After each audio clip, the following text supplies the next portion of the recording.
네, 최근 집회를 허용했다고 판사 탄핵을 요구하는 청와대 청원글이 20만을 넘기도 했습니다. 또 여기에 정치인이라든가 정부 인사까지 나서서 판사를 비난하고 나서는 것이 사법부의 독립을 해치는 행위다라는 목소리도 있고요. 사법부에 대한 국민 불신이 깊어지는 것을 전직 대법관은 어떻게 보고 계실까요? 자, 오태훈의 시사본부 전직 대법관이셨고요. 지금은 10만 구독자를 보유하고 있는 유튜버로 활동하고 계십니다. 박일환 전 대법관과 함께 최근의 사법부 불신 또 침해에 대해서 말씀 나눠보도록 하겠습니다. 어서 오세요. 예, 반갑습니다. 예, 청취자분께 좀 인사 말씀 좀 해주시죠. 예. 예, 박일환입니다. 이렇게 여러분과 대화를 나누게 되어서 반갑습니다. 예, 유튜브 활동은 언제부터 하신 거예요? 재작년 크리스마스 무렵입니다. 왜 이 유튜버를 해야 되겠다라고 생각하셨어요? 이제 제가 오랫동안 법조계에 있다가 나왔더니 제 딸이 아버지는 뭐 딴 사람에서는 회고록이나 책 같은 거 쓰실 생각하지 말고 유튜버를 해서 한번 발표를 해보라. 책은 쓰면 아무도 읽질 않는다. 그렇게 해서 한번 그런 수도 있겠다 해서 한번 몇 번을 찍어봤습니다. 그러다 보니까 별로 반응이 없었는데 한 4개월 지나서 갑자기 언론에 노출되면서 폭발적으로 이제 반응이 생겨가 계속 하게 되었습니다. 폭발적으로 반응이 왔다고 하셨는데 10만 명을 넘은 구독자를 보유하고 계시다고요? 그렇습니다. 이제 작년까지는 한 4만 명 정도 됐는데 이제 최근에 와서 한 6만 명 정도 늘어서 10만이 되었습니다. 그 10만 넘으면은 유튜브 본사에서 뭐 실버 버튼 주지 않나요? 준다고 이야기는 들었는데 거의 한 달간 유지가 돼야 되는데 이제 다 됐는데 아직 소식이 없습니다. 아마 곧 오지 않을까 기대하고 있습니다. 예. 또 최근에는 그 예능 프로그램에도 출연하셔가지고 많은 분들이 길거리에서 좀 알아보시지 않을까 싶어요. 네, 알아보는 사람이 간혹 생기고 있습니다. 불편하진 않으세요? 아니면 즐거우세요? 괜찮습니다. 이제는 불편한 건 없습니다. 예. 그러면 어떤 콘텐츠들로 좀 구성하는지도 좀 궁금하네요. 주로 이제 판결이나 판례 또는 이제 법원에서 제가 겪은 뭐 옛날 어떤 이제 사건이나 또 이제 법률 변경 같은 거 그런 거 하고 있습니다. 근데 그런 걸 다루는 건 매체가 많이 있잖아요. 그럼에도 불구하고 이렇게 뭐 10만 유튜버까지 될 정도로 인기를 끌고 있는 이유는 뭐라고 보세요? 뭐 매체는 많이 있지만 이제 언론에서나 또는 조금 피상적으로만 한 것을 제가 조금 더 이제 구체적으로 그 문제점도 지적하고 또 이제 앞으로 우리가 나가야 할 방향 같은 것도 좀 제시를 하고 또 독자들의 의견도 묻고 이런 형식으로 하고 있습니다. 예. 좀 불편한 질문을 좀 드려볼까 하는데 유튜브라는 공간이 워낙에 다양한 사람들이 많은 지식들을 쏟아내고 그 안에는 가짜 뉴스도 참 많이 있다고 합니다. 그럼에도 불구하고 이 유튜브라는 채널을 이용하게 된 것이 어떤가 싶기도 하고 주변에서 왜 거기다가 해라고 또 얘기하실 수도 있지 않을까 싶은데. 유튜브는 이제 그런 단점도 있지만 장점은 누구나 시장에서 자기를 평가받을 수가 있다. 그 누구를 통해서 또는 뭐 언론사를 통해서 내가 발표하는 것이 아니고 내가 해서 아무 누구의 제약 없이 시장에 그것을 이제 올려가지고 독자들에게 이제 보여줄 수 있다는 것이 큰 장점인 것 같습니다. 물론 이제 그것이 가짜뉴스 이런 걸 올리면은 그 시장에서도 이제 도태되니까 이제 그런 것은 어떻게 보면은 가장 우리 경쟁사에서 맞는 것이 아닌가. 누구의 다른 사람의 어떤 뭐 아빠 찬스처럼 그런 것도 없고 또 뭐 누구 방송사나 유튜브 회사에 우리가 연락을 해서 좀 실어달라고 로비할 필요도 없고 아무 연구 없이도 올려서 평가를 받을 수 있다. 그것이 좋은 것이 아닌가 생각합니다. 알겠습니다. 지금까지는 유튜버로서 제가 좀 질문을 드려봤고요. 이제는 전직 대법관으로서 좀 말씀을 나눠볼까 합니다. 2006년 7월부터 6년간 대법관으로 지내셨어요. 그렇습니다. 돌아보시니까 그때 어떠셨습니까? 삶이? 뭐 정신없이 바빴습니다. 최근에 사법부에 대한 국민들의 불신이 상당히 좀 높습니다. 특히 최근에 이제 지난 8월 15일 광화문 집회 허가에 대한 내용 때문에 해당 판사에 대해서 국민 청원까지 막 올라오게 되고 했는데 이 부분은 어떻게 보셨어요? 글쎄 뭐 그 부분은 사실은 이제 그 뒤에 갑자기 이제 이렇게 코로나가 확산되니까 근데 결과론적으로 좀 법원의 판단이 안이했지 않나 이런 비판은 또 국민의 입장에서는 충분히 할 수 있다고는 봅니다. 네. 그렇지만 그것도 이제 어떻게 보면 이제 하나의 행정소송 사건이기 때문에 그 피고 측에서도 그런 정확한 정보를 예. 가지고 법관을 좀 설득을 해야 되는 것이 아닌가 싶은데 그 사건에서는 과연 그런 것을 했는지 그건 제가 알 수 없기 때문에 이 자리에서 뭐라고 말씀드리기는 좀 어렵습니다. 네. 그 이후에 이제 여당에서 민주당에서는 그 박형순 금지법이라는 이름의 법안을 발의하기도 했습니다. 그리고 이제 정부 인사라든가 해당 판사의 결정에 대해서 비판하는 듯한 내용들이 지금 나오고 있거든요.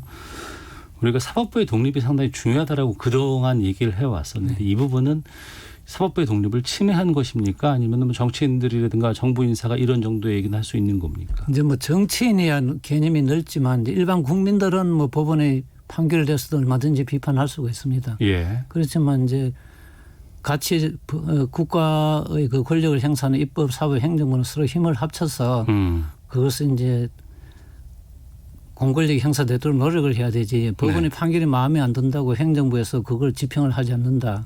이래 되면은 법원을 둘 목적이 없지 않습니까? 예. 법원은 그러니까 심판으로 사는데 모든 심판이 항상 옳게 판단하는 건 아니지만 그 심판이 지켜짐으로써 질서가 유지되는 것이기 때문에 예. 그런 것을 행정부나 또는 입법부에서 잘못됐다고 해가지고 법원의 판결을 지키지 않겠다고 선동하는 것은 좀 잘못된 것이 아닌가 저는 그렇게 생각을 합니다. 알겠습니다.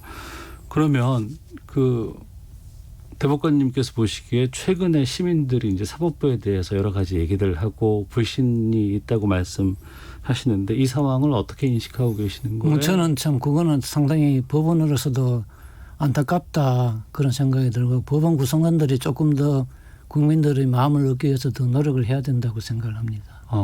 그 국민들의 마음을 얻기에 최근에가 좀 부족했나요? 아니면은 그 전부터 잘 드러나지 않았는데 이번에 좀 드러난 건가요? 드러나지는 않았지만 최근 한 10년간 그런 점이 좀 부족한 것이 아닌가 저는 그렇게 생각을 합니다. 왜냐하면 재판은 개개 사건을 하는데 예.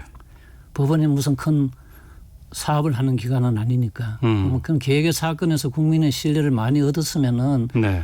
간혹 한두 건이 잘못되더라도 국민들이 양해를 할 것인데 그런 신뢰가 많이 좀 부족한 상황에서 최근과 같은 이런 사태가 생기니까 네. 더 나빠진 것이 아닌가 그런 생각을 합니다. 예.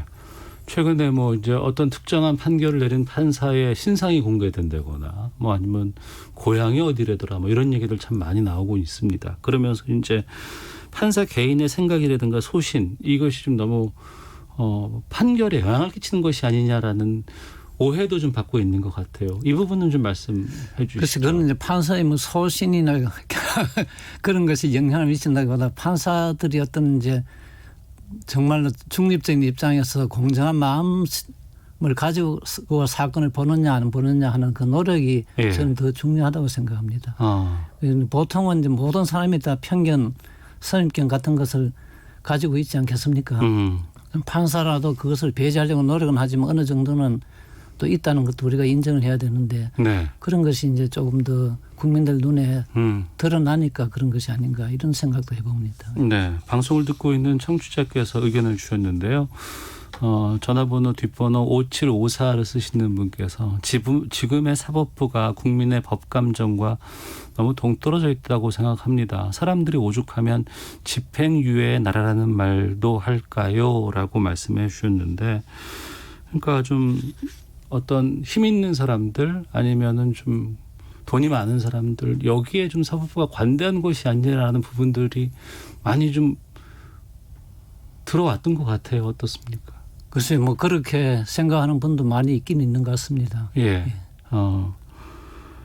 사법 불신 해결하기 위해서는 어떤 노력들이 좀 필요하다고 보세요? 지금 아까 제가 말씀드린 바와 같이 이제 판사들이 개개 사건에서 예. 결국 최선을 다해서 당사자를 납득시키는 판결을 하는 것이 제일 우선이 아닌가. 그 판결문을 읽어서 납득이 되는 사건이 많으면 많을수록 예. 신뢰가 올라가는 것이고 예. 판결은 형식적으로 했지만 판결문을 읽어봐도 내가 왜 졌는지 모르겠다. 이런 사람이 자꾸 많아지면은 결국 신뢰가 떨어지는 것 아니겠습니까? 네. 지금은 판결문 완전하게 공개가 되고 있는 건 아니죠. 완전히 공개를 할 수가 없는 사정이 이제 그 프라이버시가 다 관련돼 있기 때문에 예. 그것을 이제 다 익명으로 처리를 해야 되는데 그 많은 판결을 다 익명으로 그렇게 하는 데는 상당한 비용이 듭니다. 네. 그래서 이제 그런 것 문제가 해결돼야지 아마 그것도 해결되지 않을까 생각합니다. 사법부의 독립도 상당히 중요합니다만 혹시라도 그래서는 안 되겠습니다만 또 그런 일이 없어야겠지만 잘못된 판결에 대한 어떤 뭐 징벌적인 어떤 부분들 책임 소재를 좀 명확히 한다거나 이런 부분에 대한 요구도 있는 것 같은데 의견을 좀 여쭙겠습니다.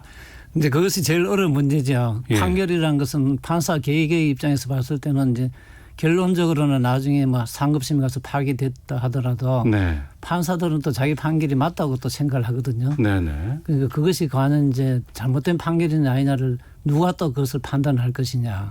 그걸 판단하는 사람이 생기면 또 그 사람한테 사법권의 독립이 또 침해될 우려가 있지 않느냐. 네. 뭐 이런 문제도 나오기 때문에 사실 그 판결이 잘못된 판사를 어떻게 할 것이냐 하는 것은 상당히 어렵습니다.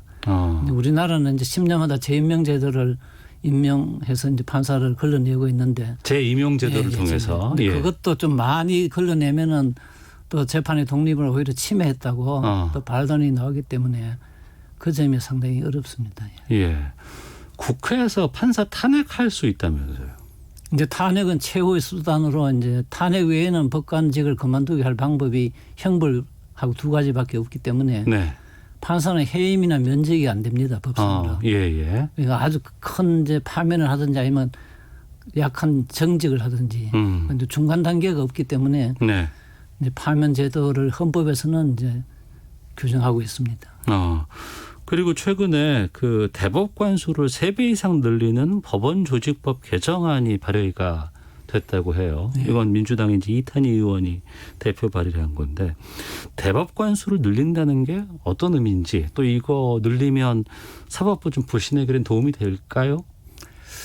이제 대법관이라는 건 3심을 하는 이제 법관을 늘린다는 거 아니겠습니까? 예. 그런데 대법관 한 사람을 늘리면 또 그 보조 인력이 또 한 2명 내지 3명이 따라서 더 늘려가야 되고. 그런데 이것은 사실은 이제 우리가 1심, 2심, 3심 판사를 어떻게 어느 정도 비율로 할 것이냐가 문제인데 대법원을 크게 키우면 결국 1심, 2심에서 우수한 사람이 다 대법원으로 갑니다. 그렇게 안 되겠습니까? 예. 그럼 누구나 다 대법원 가서 재판 받아보겠다고 해서 더 사건이 또 더 늘어나게 됩니다. 그러니까 그건 옳은 방향이 아니고 최소한으로 국민들은 1심에서 끝나는 것이 제일 좋지 않겠습니까? 그렇겠죠. 그러니까 1심을 더 충실하게 하는데 우리가 인적인 물적인 자원을 쏟아야지 1심, 2심은 내버려 두고 대부분만 키워가지고 하면은 그는 탁상고문론에 불과하다. 저는 그렇게 생각을 합니다. 예. 최근에 대법원 판결 같은 경우에 이제 중계된 적 꽤 있었습니다. 그래서 보고 있으면 거의 뭐 1시간 동안 소장을 읽기도 하고 판결문 낭독하기도 하고 그 대법원 업무가 실제로 어때요? 워낙에 또 자료도 방대하고 그걸 다 볼 수 있을까라는 생각이 들기도 하고요. 이제 그거는 이제 대법관들이 이제 다 자기 노하우가 있어가지고 알아서 해야 됩니다만은 우리나라 대법관은 사실 임기가 6년이고 단임을 하기 때문에 처음에 한 2, 3년은 정신없이 보내다가 좀 익숙하려고 하면 나갑니다. 익숙할 때 나간다. 그렇기 때문에 사실은 미국 같은 데는 종신제를 하고 있지 않습니까? 그러니까 이제 사실은 그 짧은 뭐 6년도 짧다고 하면 남들은 또 그렇지 않다고 생각하는 분들이 있을지 모르지만 그 법적인 안정성이나 어떤 대법원의 어떤 신뢰성 이런 걸 본다면은 상당히 좀 짧은 기간이다. 저는 그렇게 생각을 하고 그런 것도 좀 해결이 되어야지 되는 거 아닌가 생각합니다. 우리 사회가 많이 발전하면서 여러 가지 상황들이 다 많이 바뀌어 왔지 않습니까? 또 사법부의 변화도 사법부 내부에서도 또 외부에서도 많이 추진해 왔던 것으로 알고 있습니다. 하지만 그 번번이 좀 만족할 만한 성과를 거두지 못했다고 들었는데 왜 그렇다고 보세요?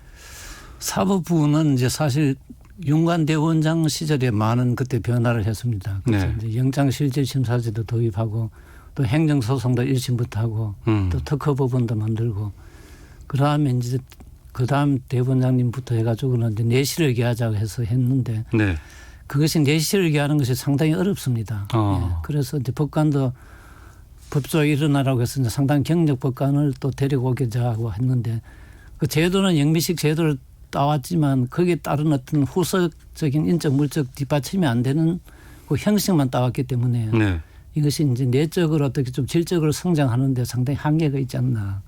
그리고 또 제 개인적인 생각입니다만은 우리가 항소심을 하면은 지방법원 항소부도 있고 고등법원 항소부도 있습니다. 그런데 이제 항소부 판사들이 1심 판사하고 서로 이제 단절이 되는 것이 아니고 왔다 갔다 하면서 이제 하고 있는데 이것도 좀 옛날 법관수가 적은 원시적인 형태입니다. 그래서 이런 것도 좀 정비를 하고 해가지고 항소법원과 1심 법원을 완전히 단절시켜서 1심을 다 강화할 수는 없지만 항소법원은 최대한으로 강화를 해가지고 대법원에 올라온 사건을 줄이면은 1심, 2심, 3심이 좀 제대로 되지 않겠나 이런 생각을 하는데 여기란 어떤 아무런 지금까지 대비를 해오지 않고 2000년 이후에 사건이 많이 느니까 좀 어려운 문제가 생겼습니다. 네, 청취자 5011님께서 지금의 사법부 불신 사법부 스스로 자초한 부분이 있다고 생각합니다. 사법농단 사건도 있지 않나요? 사법부 개혁 어떻게 해야 할까요? 라는 질문도 주셨습니다.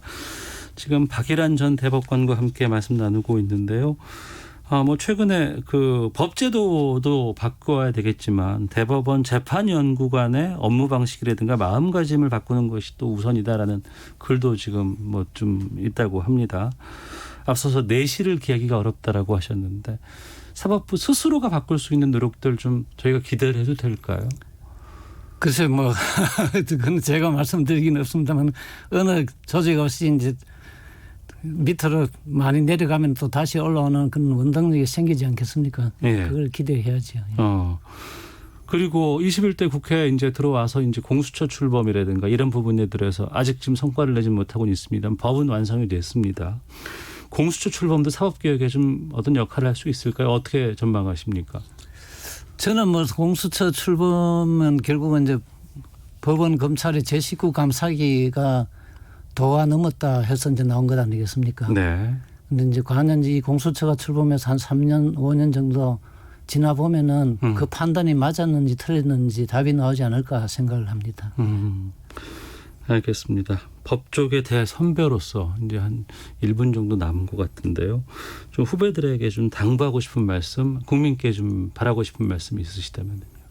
후배들은 제가 이제 어쨌든 법관은 결국 판결이 생명이니까 자기 판결에는 자기가 평생 책임을 지겠다는 자세를 가지고 당사자에게 내가 원망을 듣지 않겠다 이런 마음으로 판결을 하는 것이 법원의 신뢰를 올리는 데 제일 첩경이다. 그 시간은 많이 걸리겠지만 또 국민들한테는 법관이 사실 외로운 직업이기 때문에 그 사람들이 하는 일에 대해서 너무 편견을 가지고 비난을 하지 말고 좀 그 법관들의 고뇌도 좀 인정하면서 봐주십사.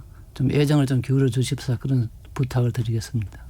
외로운 직업이라는 건 어떤 의미인가요? 근데 마지막에 결정을 해야 되는데 누구한테도 그 물어볼 수도 없고 물론 물어봐서 뭐 참고 자료는 얻을 수 있겠지만 제일 끝에는 혼자서 결정을 해야 되기 때문에 그 아까 뭐 말씀드렸습니다만 집행유예가 많다 그러는데 내일까지도 집행유예를 할까 말까 망설이면서 판결하는 경우도 상당히 많습니다. 알겠습니다. 자, 지금까지 박일환 전 대법관과 함께 말씀 나눴습니다. 오늘 말씀 잘 들었습니다. 고맙습니다. 감사합니다. 잠시 후 2부 외교전쟁으로 돌아오도록 하겠습니다.